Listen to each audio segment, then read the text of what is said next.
মাল্টা চাষ করে সম্ভাবনার নতুন দিগন্ত খুলেছেন তরুণ কৃষি উদ্যোক্তা সজল আহমেদ। চুয়াডাঙ্গার জীবননগর উপজেলার এই তরুণ একাই সফলভাবে 10 প্রজাতির দেশি বিদেশি মাল্টার আবাদ করে এলাকায় দৃষ্টান্ত স্থাপন করেছেন। ব্যক্তিগত উদ্যোগে গড়ে তোলা এই বাগান তাকে যেমন স্বাবলম্বী করেছে, তেমনি স্বল্প মূল্যে ভোক্তার হাতে ভালো মানের মাল্টা পৌঁছে দিতে সাহায্য করছে। সজলের বাগানে পাওয়া যায় বাড়ি মাল্টা 1 ও বাড়ি মাল্টা 2 এর মতো দেশীয় জাতের পাশাপাশি জনপ্রিয় অস্ট্রেলিয়ান ইয়েলো কিং, 12 মাসি ভিয়েতনামি মাল্টা, ওয়াশিংটন নেভাল, মিশরি মাল্টা, ভেরিকেট মাল্টা, বালাদি নেভাল, নেভাল মাল্টা এবং মরক্কো মাল্টা। বৈচিত্র্যময় এসব জাতের সফল ফলন দেখে আগ্রহী হচ্ছে আশপাশের বহু তরুণ। ফলে এই মাল্টা চাষ দ্রুতই ছড়িয়ে পড়ছে জেলায়। জানা মতে যেগুলো আমি দেখছি সব জায়গায় তো দেখা হয় না, আমার জানা মতে আমি 10-12 প্রকারের মাল্টার জাত দেখছি। তার মধ্যে এটি হচ্ছে একটি, এটির নাম হচ্ছে বাংলালিং ভেরিগেটেড মাল্টা। তো দেখেন এর ফলনটা দেখেন একবার, ফলনটা কিন্তু অনেক।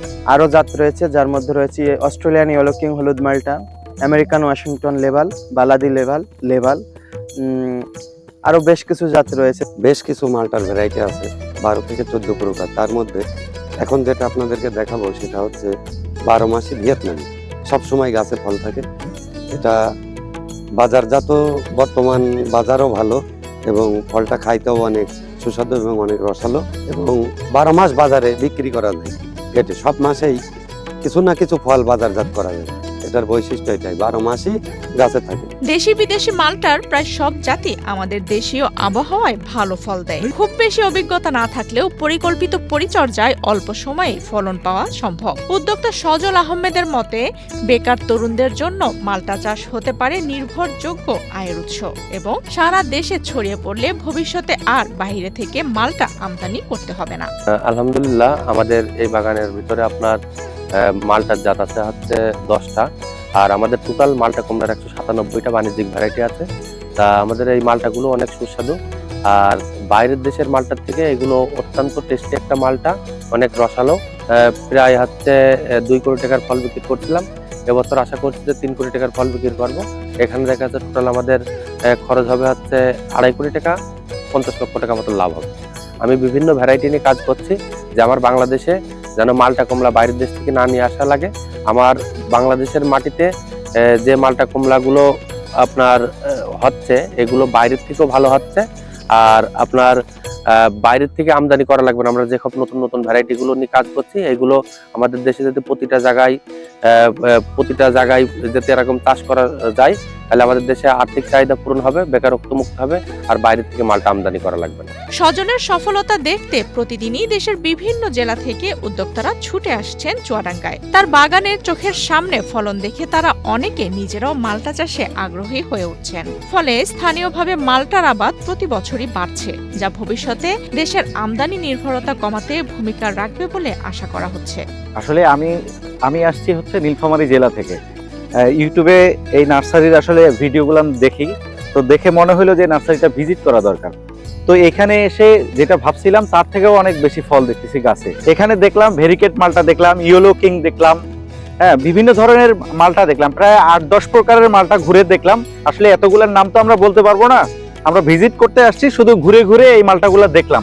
তবে ওনার বাগান হিসাবে অনেক চমৎকার একটা বাগান। গতবারের আগেরবার আসছিলাম, যেভাবে দেখছিলাম মালটা প্রচুর ধরন ছিল। এবছর আসছি কিন্তু একই অবস্থা, একই রকম ধরন এবং স্বাদের কোনো তারতম্য নেই। আমরা এবার অন্তত কিছু 2000 মতো চারা নেবো লাগানোর জন্য, সেই কারণে আমি আর আমার চাচা আসছি। সজলের বাগানে নিজ চোখে দেশি বিদেশি মাল্টার ফলন দেখে অনেকেই এই চাষে সম্পৃক্ত হচ্ছেন। চুয়াডাঙ্গায় প্রতি বছরই বাড়ছে মাল্টার চাষ। চুয়াডাঙ্গা জেলা আসলে ফলের রাজধানী বললেও ভুল হবে না। এখানে প্রচুর পরিমাণ বৈদেশিক ফল আবাদ হয়, তার মধ্যে লেবু জাতীয় ফল অন্যতম। এই লেবু জাতীয় ফলের মধ্যে আবার মাল্টার নামটা ব্যাপকভাবে প্রচারিত আর কি। সেক্ষেত্রে বাংলাদেশের যে রিকমেন্ডেড জাত আছে বাড়ি মাল্টা 1 এবং 2 একটি ছাড়া অনেক ধরনের মাল্টা আছে, যে মাল্টাগুলিকে বাইরে থেকে উদ্যোক্তারা উদ্যোগী হয়ে দেশে এনেছেন এবং সেটিকে সম্প্রসারণের কাজ করছেন। আমরা আমাদের তরফ থেকে তাদেরকে সহায়তা দিচ্ছি, তাদেরকে সম্প্রসারণের জন্য আমরা সহায়তা করছি, যাতে করে আমাদের কৃষক ভাইরা বা আমাদের উদ্যোক্তা ভাইরা এই মালটাটাকে বিভিন্ন জায়গায় ছড়িয়ে দিতে পারেন, এবং ছড়াতে পারলেই মালটা যদি আবাদ হয় তাহলে আমরা দেখবো যে বাইরে থেকে আমাদের যে মালটা আনতে হয় সেই মালটার জন্য যে বৈদেশিক মুদ্রা খরচ হয় সেটি আর হবে না। চুয়াডাঙ্গা জেলায় এবছর বিভিন্ন জাতের মালটা আবাদ হয়েছে, যা থেকে ৪,১৬০ মেট্রিক টন মালটা উৎপাদন হবে। কৃষিবিদদের ধারণা, সঠিক সম্প্রসারণ ও উদ্যোক্তা বাড়লে আগামীতে মালটায় স্বয়ংসম্পূর্ণতার দিকে দৃঢ়ভাবে এগোতে পারবে দেশ।